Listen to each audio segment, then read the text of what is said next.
Ketenangan jiwa, ketenangan batin, dan ketenangan pikiran perlu kalian lakukan. Tetapi jika semua itu belum kamu dapatkan, saya harap kamu harus mendapatkannya. Dan bagaimana Anda mendapatkan itu semua? Anda berada di posisi yang tepat. Dengarkan video ini. Mari kita rubah sifat yang ada di pikiranmu. Ayo kita mulai.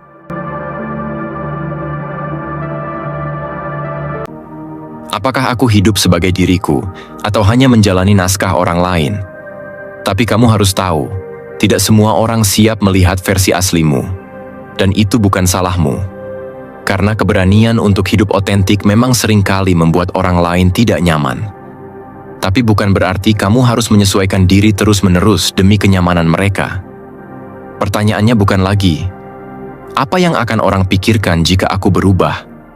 Tapi lebih kepada, apa yang akan terjadi jika aku terus bertahan dalam sesuatu yang tidak mencerminkan diriku? Kamu tidak harus langsung membuka semua lapisanmu, tidak semua ruang aman, tapi kamu bisa mulai dari hal kecil. Jujur pada diri sendiri saat kamu merasa lelah. Tidak memaksa tersenyum jika sedang sedih. Berani mengatakan tidak, meski takut dianggap berubah. Dan kalau kamu ingin tahu siapa yang benar-benar peduli, perhatikan siapa yang bertahan saat kamu tidak lagi berusaha menyenangkan. Hidup tanpa persona bukan berarti kamu menolak sosial. Itu berarti kamu memilih untuk hadir dengan kesadaran, bukan keterpaksaan. Dengan kejujuran, bukan dengan skenario. Dan kamu akan melihat, saat kamu berhenti tersedia secara palsu, kamu memberi ruang untuk hadir secara nyata. Hubunganmu jadi lebih sedikit, tapi lebih dalam. Percakapanmu jadi lebih sepi, tapi lebih bermakna. Dan yang paling penting, kamu tidak lagi hidup untuk jadi siapa yang mereka suka. Kamu hidup sebagai siapa kamu sebenarnya. Mungkin tidak semua orang akan paham, tapi kamu bukan untuk dipahami semua orang. Kamu cukup dimengerti oleh mereka yang tahu cara mencintai seseorang tanpa topeng. Jadi, jika hari ini kamu merasa lelah, jadi versi terbaik yang tidak pernah istirahat. Istirahatlah. Dunia bisa menunggu. Persona bisa dilepas. Dan kamu, dalam bentukmu yang paling diam, tetap layak untuk dicintai. Karena menjadi asli tidak selalu nyaman. Tapi itu jauh lebih damai daripada hidup sebagai kebohongan yang sopan.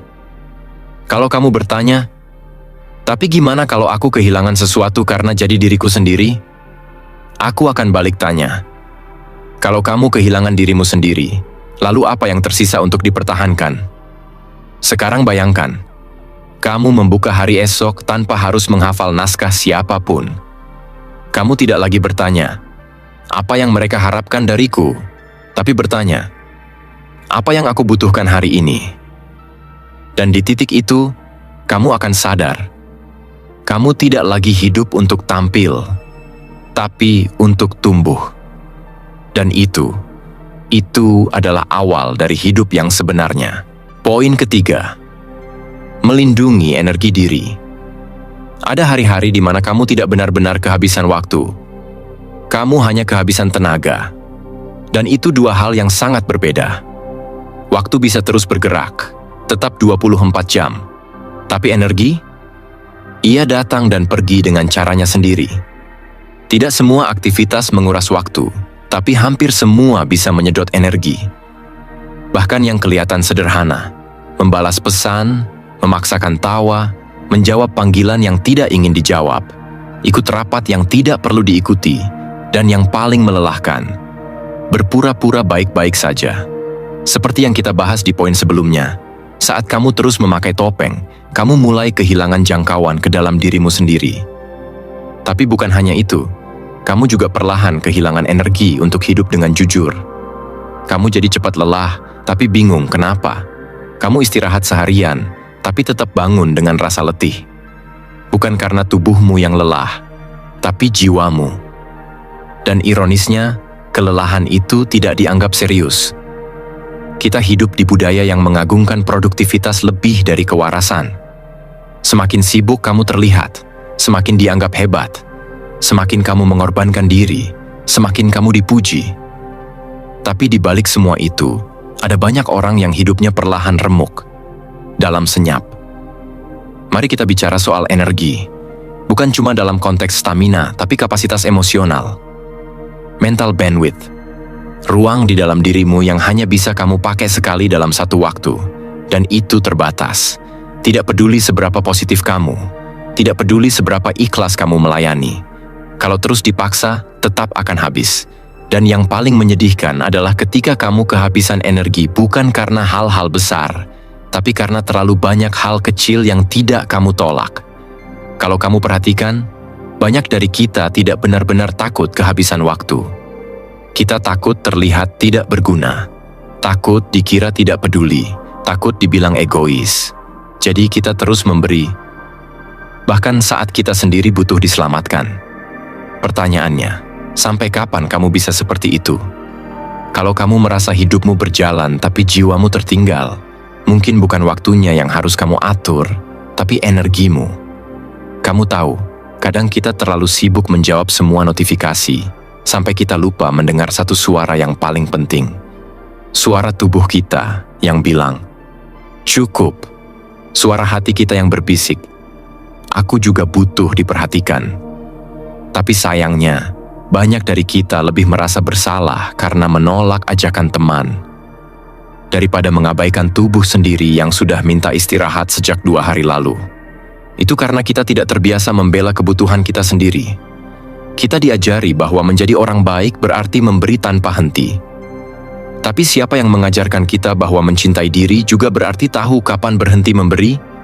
Dan ini bukan omong kosong motivasional. Ini realitas biologis. Penelitian dalam neurobiologi menunjukkan bahwa saat kita terus terpapar stres sosial, permintaan tanpa henti, ekspektasi yang tidak pernah turun, interaksi yang tidak kunjung selesai, fungsi otak kita terganggu. Terutama prefrontal cortex, pusat dari pengambilan keputusan dan kendali emosi. Semakin sering kamu memaksakan diri hadir tanpa daya, semakin tumpul ketajamanmu dalam mengambil keputusan yang sehat. Semakin kabur prioritasmu.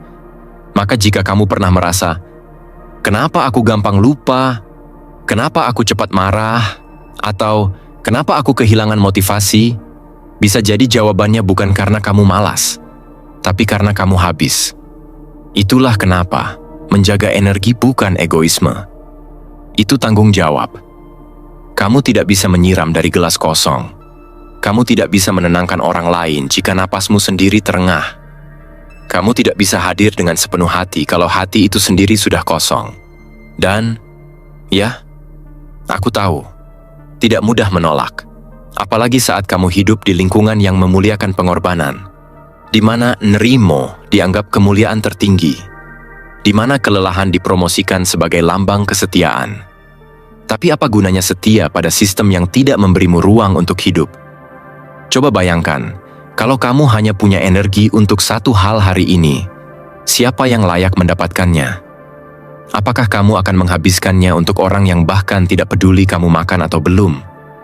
Atau kamu akan memilih menggunakannya untuk duduk diam, membaca buku favoritmu, atau sekadar tidur siang tanpa rasa bersalah? Sebagian dari kita sudah lupa rasanya memilih diri sendiri tanpa rasa takut. Kita terlalu sering diminta hadir, sampai lupa bagaimana rasanya hadir untuk diri sendiri.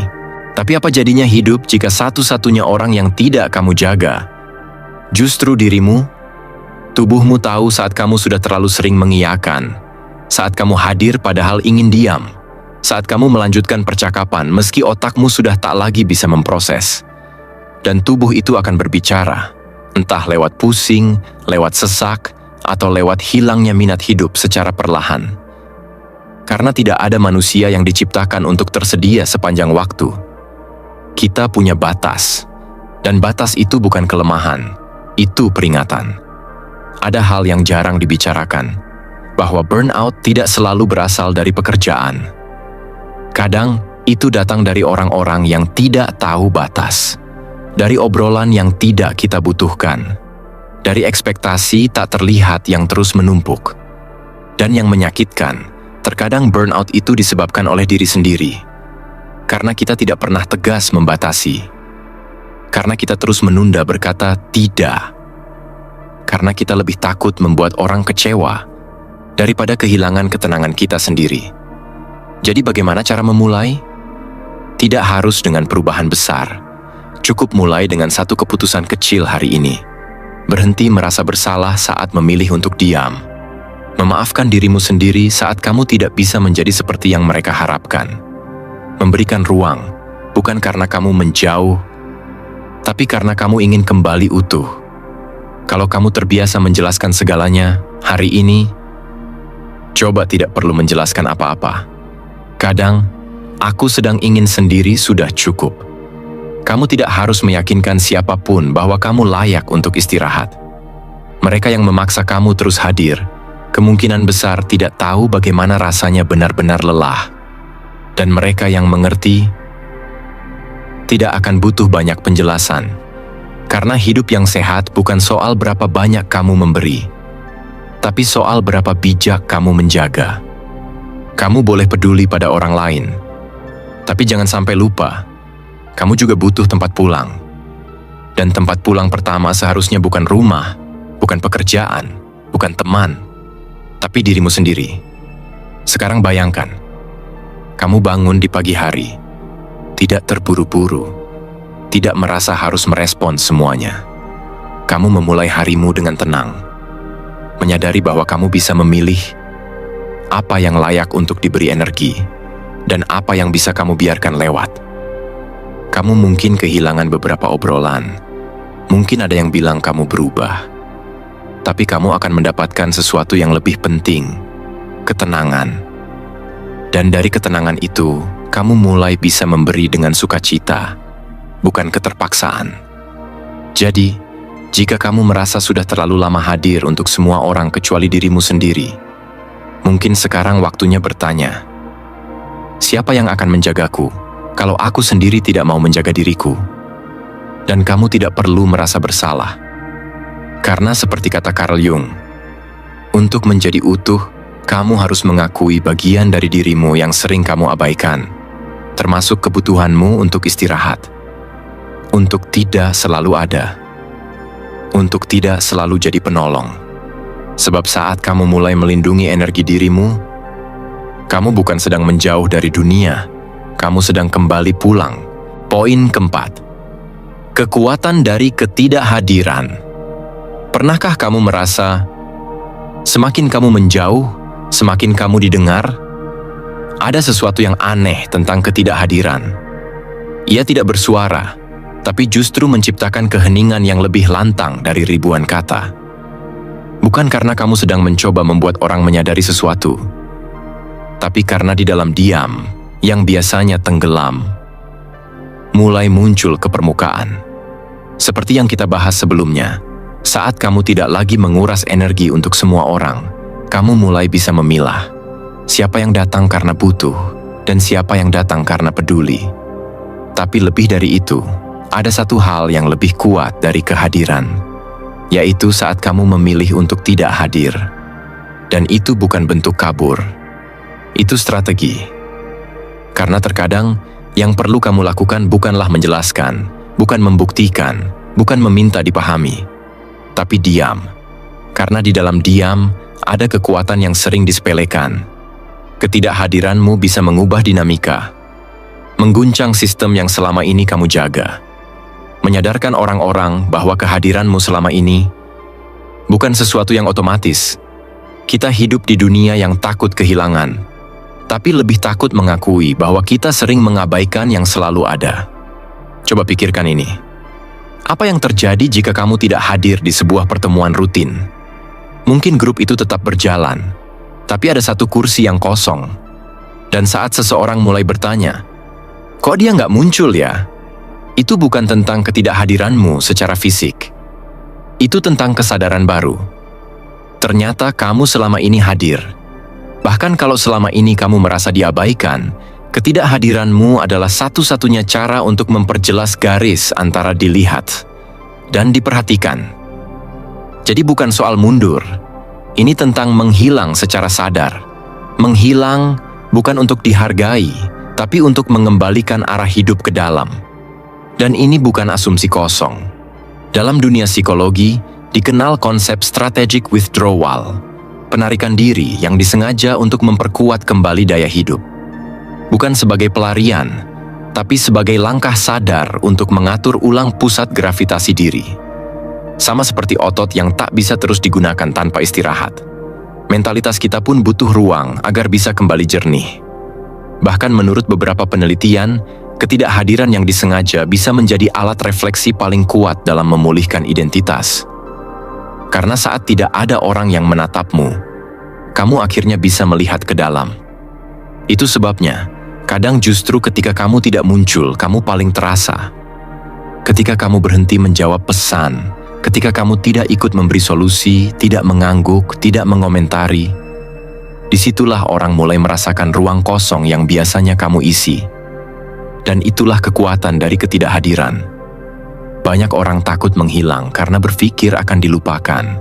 Tapi yang sering dilupakan bukanlah yang menghilang, melainkan yang terlalu sering tersedia. Ketika kamu selalu siap, kamu mulai dianggap otomatis. Ketika kamu selalu ada, kamu mulai diperlakukan seperti benda mati. Fungsional, bukan emosional. Dan kamu tahu itu mulai terjadi saat kamu hadir, tapi tidak benar-benar dirasakan. Di titik itulah, kadang satu-satunya cara untuk didengar adalah